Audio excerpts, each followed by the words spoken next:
Imagine que você é um menino de 12 anos, em uma pequena vila búlgara, em 1550. A névoa da manhã cobre o vale como um véu, enquanto você ajuda seu pai a cuidar das ovelhas. Os sinos em seus pescoços criam uma melodia suave que tem sido a trilha sonora de toda a sua vida.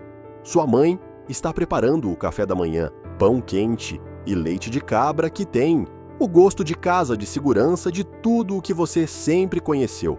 Então, você ouve o trovejar de cascos contra o calçamento. O rosto de seu pai fica branco como pergaminho. Sua mãe deixa cair o jarro de barro que segurava, e ele se estilhaça no chão, assim como seu mundo está prestes a se despedaçar, porque todos na sua vila sabem o que esses cascos significam. Os coletores do sultão chegaram. Você observa de trás de uma carroça de madeira, enquanto oficiais otomanos desmontam de seus cavalos suas vestes de seda impecáveis apesar da longa jornada. Eles carregam pergaminhos e listas, e seus olhos examinam os aldeões reunidos com o cálculo frio de comerciantes avaliando o gado. Quando um deles aponta diretamente para você, sua mãe cai de joelhos, implorando em uma língua que eles não se importam em entender. Seu pai permanece em silêncio, sabendo que resistência significa morte para toda a família. Você é arrancado com promessas de que servirá ao sultão, que alcançará grandeza, que isso é uma honra. Mas enquanto a carroça se afasta de tudo o que você já conheceu, tudo o que você ouve são os soluços de sua mãe, desaparecendo na distância. Você nunca a verá novamente.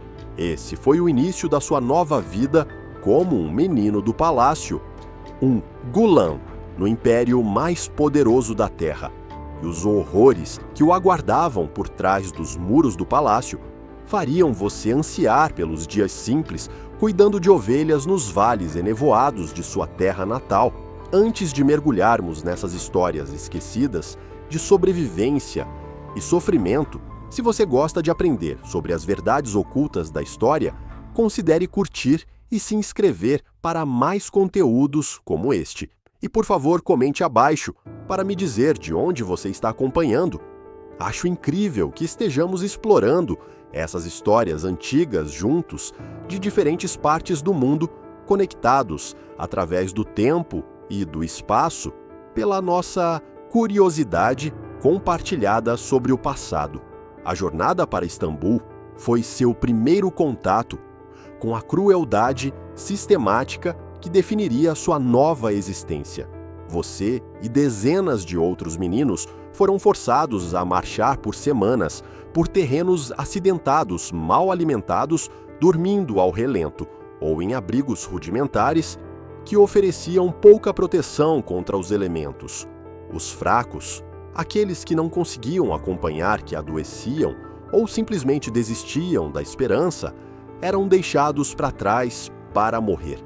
Você aprendeu sua primeira lição sobre a vida no Palácio Otomano antes mesmo de chegar à capital.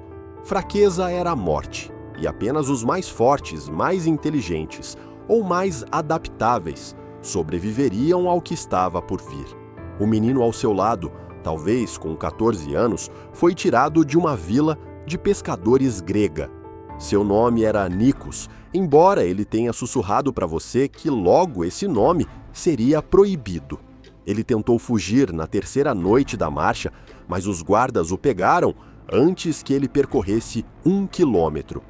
Eles o arrastaram de volta ao acampamento e o espancaram na frente de todos os outros meninos como uma lição.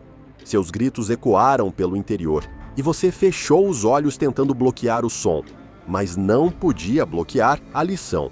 Fuga era impossível, resistência era inútil. Quando você chegou aos arredores de Istambul, aprendeu a se mover como um fantasma, a falar apenas quando interpelado, a se tornar invisível, quando a atenção dos guardas se tornava predatória. Você viu meninos desaparecerem à noite, alguns que tentaram fugir, outros que simplesmente não aguentaram mais um dia. Os espaços vazios na fila serviam como lembretes constantes da sua própria mortalidade.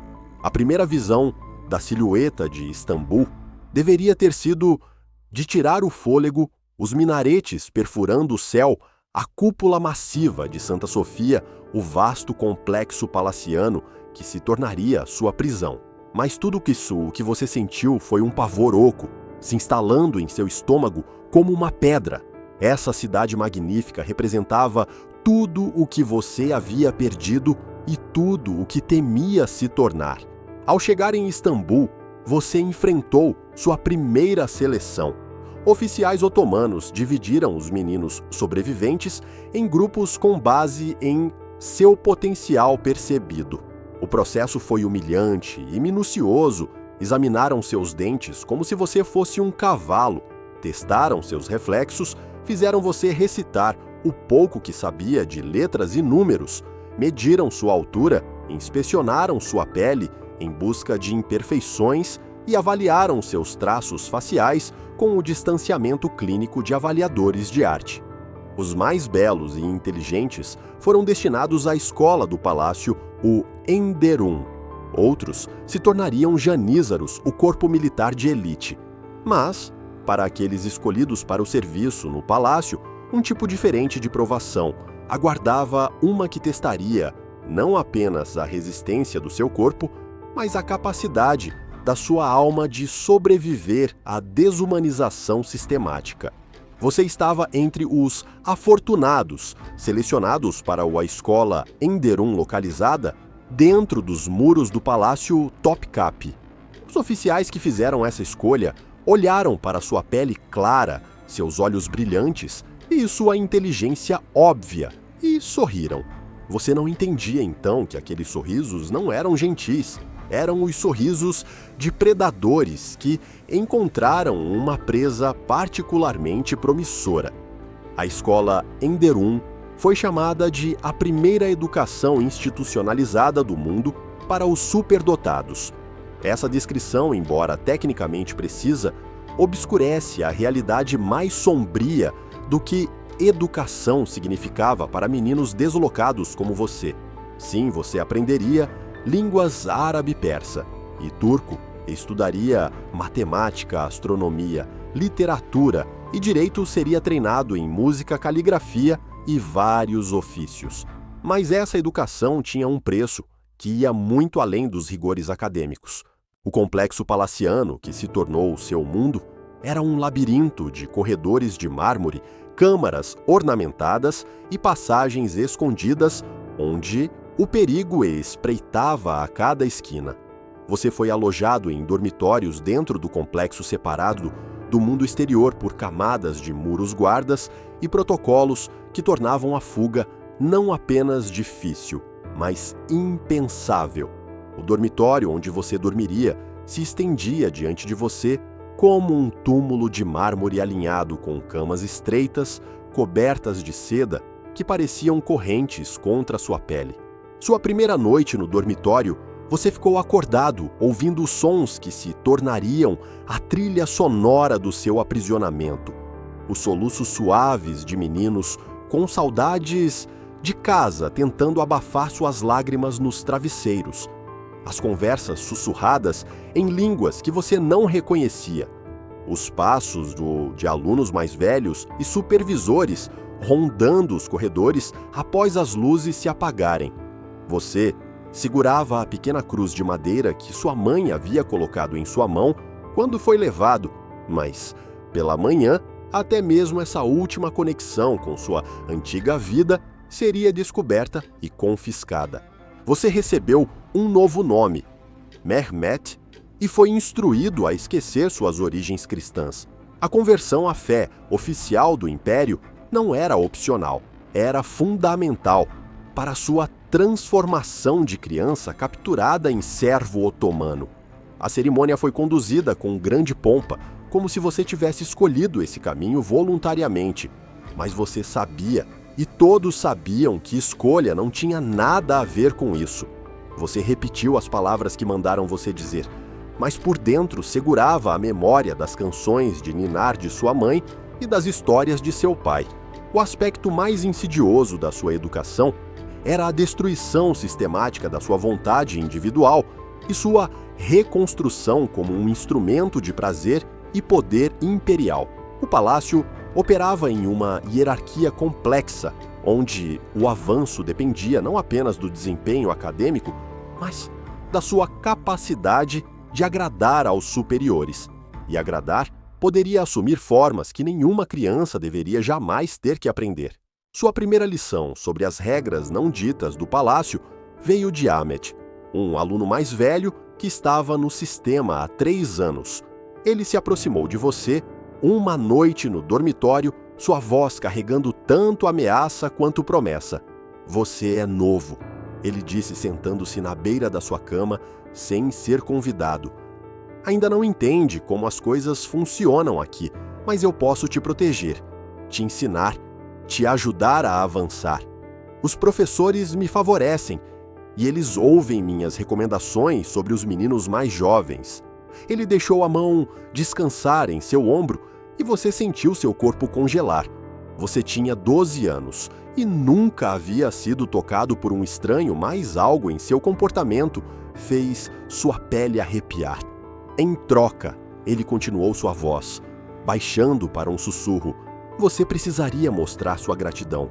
Há maneiras especiais pelas quais meninos como você podem agradecer aos alunos mais velhos por sua proteção, maneiras que ficam entre nós. Você enfrentou uma escolha impossível que milhares de meninos antes de você haviam enfrentado, recusar e arriscar punições brutais, isolamento social e o fim de qualquer esperança de avanço. Aceitar e entregar os últimos vestígios da sua inocência infantil a um sistema que via seu corpo como uma mercadoria a ser trocada por favores e proteção.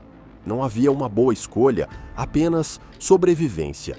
O ecossistema sexual do palácio era complexo e predatório, operando de acordo com regras estabelecidas ao longo de gerações de exploração. Eunucos castrados, quando meninos e frequentemente carregando suas próprias cicatrizes psicológicas, detinham considerável poder e o usavam para explorar o fluxo constante de novos chegados. Eles entendiam o sistema intimamente porque já haviam sido suas vítimas, mas em vez de proteger os recém-chegados, muitos se tornaram seus mais entusiásticos algozes. Alunos mais velhos predavam os mais jovens, perpetuando ciclos de abuso que remontavam a gerações. Era uma forma distorcida de trote, onde os iniciados conquistavam seu lugar na hierarquia, vitimando aqueles abaixo deles. Oficiais do palácio aproveitavam suas posições para acessar os meninos mais bonitos, com impunidade, sabendo que suas vítimas não tinham a quem recorrer ou apelar por justiça. O que tornava esse sistema particularmente insidioso era sua integração com a hierarquia oficial do palácio.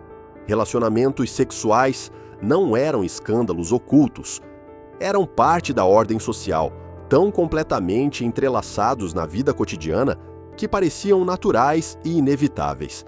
Meninos que chamavam a atenção de patronos poderosos podiam ver suas carreiras aceleradas, seus estudos facilitados, suas vidas mais confortáveis. Aqueles que recusavam ou desagradavam seus superiores eram relegados a posições subalternas, sujeitos a disciplinas mais severas, ou simplesmente desapareciam dos registros do palácio. O impacto psicológico em meninos como você era devastador e cuidadosamente calculado.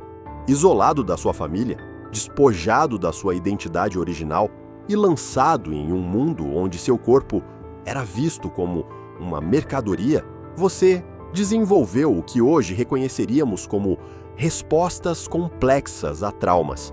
Alguns meninos se tornaram manipuladores e calculistas, aprendendo a usar sua sexualidade como ferramenta para avanço e sobrevivência. Outros se retraíram, tornando-se cascas vazias que seguiam os movimentos da vida no palácio, enquanto seus espíritos morriam por dentro. Você viu ambas as transformações acontecerem com os meninos ao seu redor. Dmitri, que fora levado da mesma região que você, aprendeu a sorrir e flertar com os alunos mais velhos e professores. Em 6 meses, ele tinha roupas novas, comida melhor e um tutor particular para seus estudos de línguas. Mas seus olhos estavam mortos e ele não falava mais de casa ou família. Quando novos meninos chegavam, ele os olhava com o mesmo olhar calculista que os oficiais outrora haviam dirigido a ele. Stefanos, um menino grego, filho de pescador, tomou o caminho oposto. Ele recusou todos os avanços, suportou espancamentos e punições e gradualmente se transformou em uma existência fantasmagórica. Ele desempenhava suas funções mecanicamente, estudava de forma adequada, mas sem entusiasmo, e parecia desaparecer um pouco mais a cada dia. Uma manhã, sua cama estava vazia e ninguém nunca mais mencionou seu nome. Você tentou encontrar um caminho intermediário, aceitando alguns avanços para sobreviver, enquanto mantinha um núcleo de si mesmo intocado. Mas o palácio foi projetado para tornar tal compromisso impossível. Cada dia trazia novos testes, novas escolhas entre degradação e destruição, novas maneiras pelas quais o sistema buscava remodelá-lo à sua própria imagem. Viajantes europeus que visitavam a corte otomana ocasionalmente vislumbravam esse mundo oculto, embora suas narrativas fossem frequentemente filtradas por seus próprios preconceitos culturais e compreensão limitada. Um embaixador veneziano do século XVI notou o excessivo apego que os oficiais do palácio demonstravam por seus jovens servos masculinos, descrevendo cenas que o deixavam extremamente desconfortável. Ele escreveu sobre ver meninos de 10 ou 11 anos vestidos de seda e joias atendendo a homens mais velhos com uma familiaridade que sugeria relacionamentos que iam muito além da dinâmica apropriada de mestre e servo. Um diplomata francês do século XVII escreveu de forma mais explícita sobre o que testemunhou durante uma recepção no palácio. Os jovens pajens movem-se pelos corredores como belos pássaros em gaiolas, seus olhos baixos, mas seus corpos adornados para exibição. Não se pode deixar de notar a maneira possessiva com que certos oficiais encaram essas crianças, nem o medo que trêmula nos olhos dos meninos quando seus mestres se aproximam. As condições físicas da vida no palácio agravavam o abuso psicológico de maneiras projetadas para quebrar a resistência e criar dependência. Você vivia em dormitórios apertados com privacidade mínima, onde cada momento estava sujeito à vigilância e controle. Você era acordado antes do amanhecer para orações que foi forçado a aprender, alimentado com refeições adequadas, mas não abundantes em horários precisos e submetido a uma agenda rígida que não deixava tempo para reflexão ou resistência. Punições eram comuns e criativamente projetadas para humilhar e quebrar espíritos. Meninos que violavam as regras, falando suas línguas nativas, praticando velhas tradições ou mostrando entusiasmo insuficiente por suas novas vidas, enfrentavam espancamentos, humilhação pública ou isolamento em câmaras mal grandes o suficiente para se deitar. Você testemunhou um menino chamado Milos, que foi pego rezando no estilo de sua antiga fé, forçado a ficar nu no pátio por um dia inteiro, enquanto outros alunos eram encorajados a zombar dele. A lição era clara: sua antiga identidade não era apenas proibida, era uma fonte de vergonha. A economia interna do palácio complicava ainda mais sua situação e criava camadas adicionais de exploração. Você podia ganhar pequenos privilégios por bom comportamento, conquistas acadêmicas ou agradando seus superiores de várias maneiras. Esses privilégios, comida, melhor roupas mais bonitas, acomodações mais confortáveis, acesso a livros ou instrumentos musicais, tornavam-se mercadorias preciosas em seu mundo restrito. O sistema criava uma teia complexa de dependências e lealdades que tornava a resistência quase impossível, e a colaboração parecia o único caminho para a sobrevivência. Você aprendeu a navegar essa economia com a mente calculista de alguém muito mais velho que seus anos. Descobriu que ajudar alunos mais velhos com seus estudos podia garantir proteção contra seus avanços. Percebeu que demonstrar aptidão especial em certas matérias podia atrair a atenção de professores que poderiam protegê-lo dos piores abusos. Entendeu que obediência perfeita e entusiasmo visível por sua nova vida podiam resultar em pequenas liberdades que pareciam enormes em seu mundo circunscrito. Alguns meninos tentaram escapar, mas a localização do palácio em uma península cercada por água tornava isso extremamente difícil. Aqueles que eram pegos enfrentavam punições severas deliberadamente, tornadas públicas para dissuadir outros. Você testemunhou o retorno de um menino que tentou fugir nadando pelo Corno de Ouro. Ele mal estava vivo quando o arrastaram de volta, e o espancamento que recebeu na frente de todos os alunos o deixou permanentemente ferido. Ele viveu como um aviso para o resto de vocês, quebrado mal funcional, um exemplo vivo do que acontecia com aqueles que escolhiam a rebelião em vez da submissão. Os poucos meninos que conseguiram escapar enfrentaram um desafio ainda mais assustador. Eles haviam estado no palácio por tanto tempo e suas identidades originais foram tão completamente apagadas que retornar às suas antigas vidas era impossível. Suas famílias poderiam não reconhecê-los, suas comunidades poderiam rejeitá-los como traidores ou convertidos, e eles possuíam poucas habilidades que lhes permitiriam sobreviver fora do sistema do palácio. A maioria dos que escapavam eram recapturados em poucos dias, mas mesmo aqueles que permaneciam livres muitas vezes se viam à deriva em um mundo que não tinha mais lugar para eles. À medida que você amadurecia dentro do sistema, sobrevivendo por uma combinação de inteligência, adaptabilidade e submissão cuidadosamente calculada, enfrentava novos desafios e uma corrupção mais profunda de sua alma. Os alunos mais bem-sucedidos poderiam, eventualmente, ser nomeados para altos cargos governamentais, mas esse sucesso vinha ao custo de perpetuar o mesmo sistema que os havia abusado. Você percebeu com crescente horror que seus professores e supervisores, os homens que moldaram e danificaram você, já haviam sido meninos como você, arrancados de suas famílias e moldados em instrumentos do poder imperial. Esse reconhecimento trouxe uma escolha terrível. Você poderia resistir ao sistema e provavelmente ser destruído por ele, ou poderia abraçá-lo completamente e se tornar um de seus enforcadores, selecionando a próxima geração de meninos, quebrando-os e reconstruindo-os, mantendo as hierarquias de poder e exploração do palácio. Muitos meninos escolheram o último caminho, achando mais fácil se tornar predadores do que permanecer presas indefinidamente. A cerimônia de graduação, conhecida como Sikma, marcou o fim de sua educação no palácio e sua entrada no serviço imperial.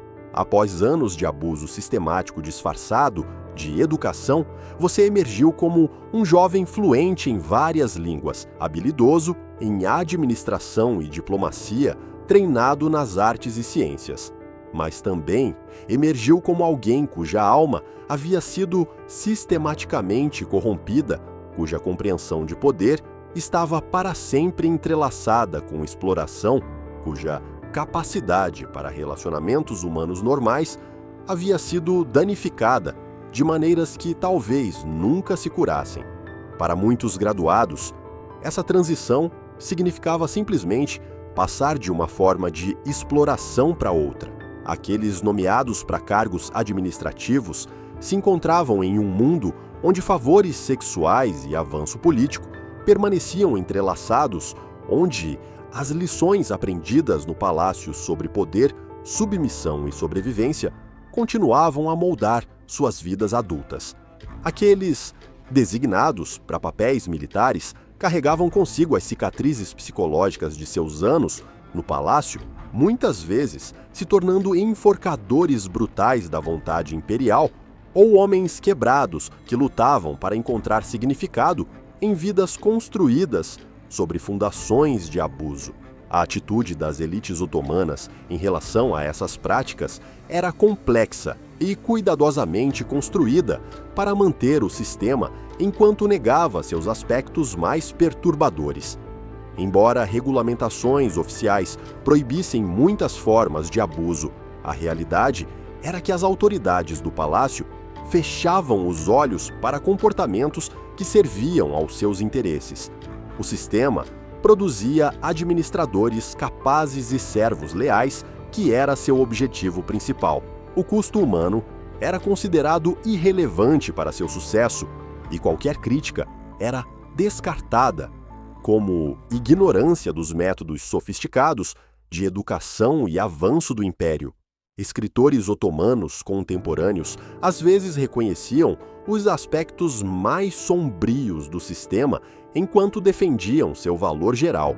Um historiador da corte do século XVI escreveu: "É verdade que a escola do palácio exige grandes sacrifícios de seus alunos e que nem todos que entram saem inalterados, mas desse cadinho de disciplina e aprendizado emergem os melhores servos do império, homens cuja lealdade foi testada e cujas capacidades foram aprimoradas à perfeição." Essa retórica de transformação e melhoria mascarava a realidade do que meninos como você experimentavam. Seu teste envolvia abuso sexual sistemático, sua disciplina envolvia a destruição de sua identidade original e a construção de um novo eu projetado para servir aos interesses imperiais. Seu aprendizado vinha ao custo de sua inocência infantil e de sua capacidade para relacionamentos humanos normais. O que torna o sistema do Palácio Otomano particularmente perturbador é como ele combinava genuínas oportunidades educacionais com abuso sistemático, de maneiras que tornavam difícil separar os benefícios dos horrores. Os meninos recebiam uma educação que, para os padrões da época, era excepcionalmente avançada. Você aprendeu a ler e escrever em línguas que abriam portas em todo o mundo conhecido, estudou ciências e matemática que eram de ponta para a era, adquiriu habilidades em diplomacia, administração e estratégia militar que o serviriam por toda a vida.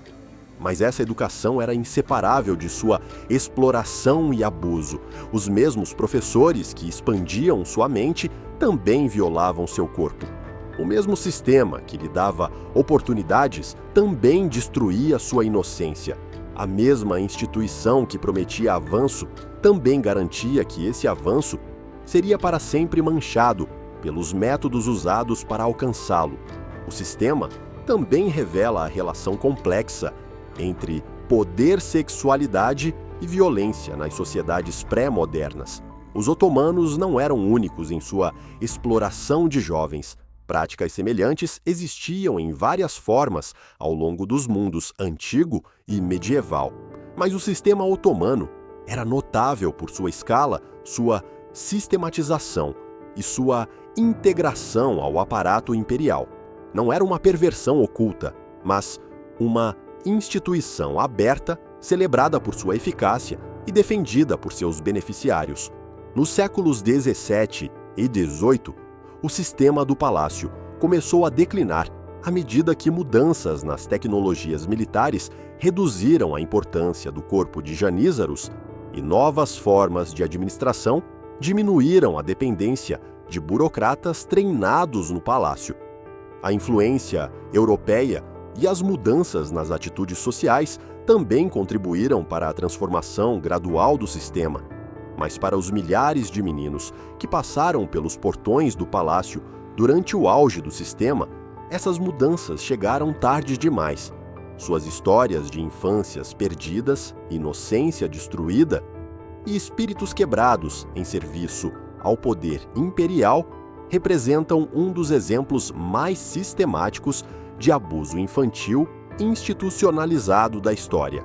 Os meninos que sobreviveram aprenderam a navegar em um mundo onde sua beleza era ao mesmo tempo um ativo e uma responsabilidade, onde sua inteligência era valorizada, mas sua humanidade não, onde o avanço exigia entregar pedaços de suas almas que nunca poderiam ser recuperados.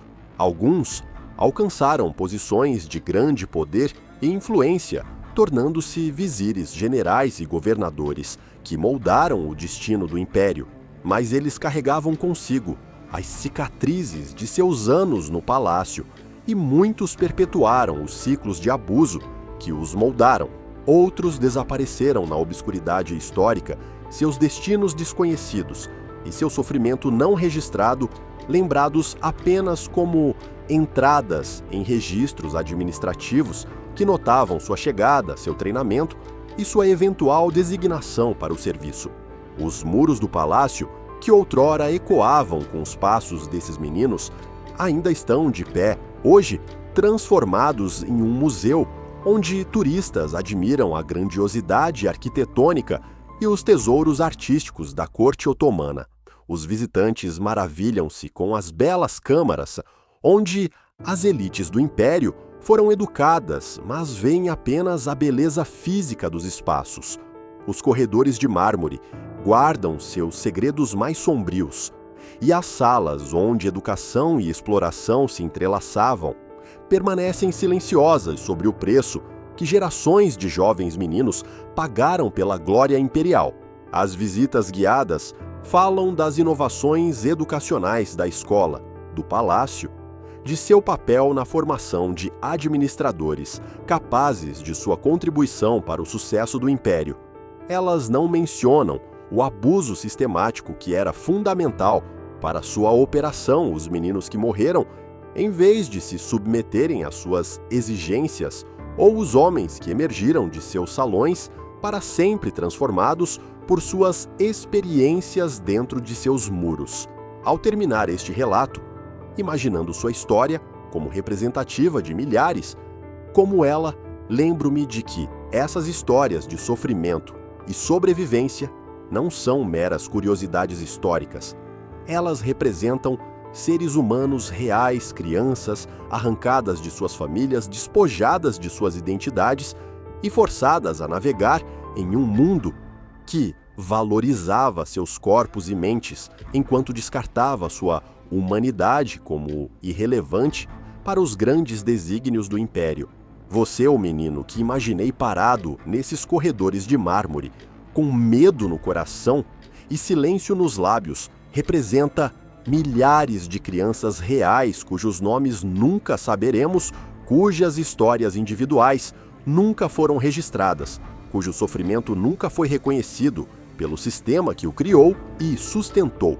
Seu fantasma e os fantasmas de todos os meninos como você ainda caminham por esses salões do palácio, lembrando-nos que por trás da grandiosidade de cada império há uma fundação construída sobre o sofrimento humano, e que o preço do poder é frequentemente pago por aqueles que não têm escolha no assunto. O horror não estava apenas na violência, mas em como ela era aplicada sistematicamente, como era completamente normalizada e como foi completamente esquecida pela história. Você e meninos como você viveram e morreram em um sistema que os tratava como objetos belos a serem moldados e usados, e suas histórias merecem ser lembradas, não como notas de rodapé históricas exóticas, mas como testemunhos da resiliência humana diante da crueldade institucionalizada. O ar da manhã, que outrora carregava seus passos temerosos, há muito desapareceu, mas sua história ainda ecoa através do tempo, exigindo que testemunhemos seu sofrimento e lembremos do preço terrível da era dourada do Império. Ao lembrar sua história, honramos não apenas seu sofrimento individual, mas o sofrimento de todas as crianças que foram apanhadas na maquinaria do poder ao longo da história, usadas e descartadas por sistemas que valorizam a conquista sobre a compaixão, o império sobre a inocência.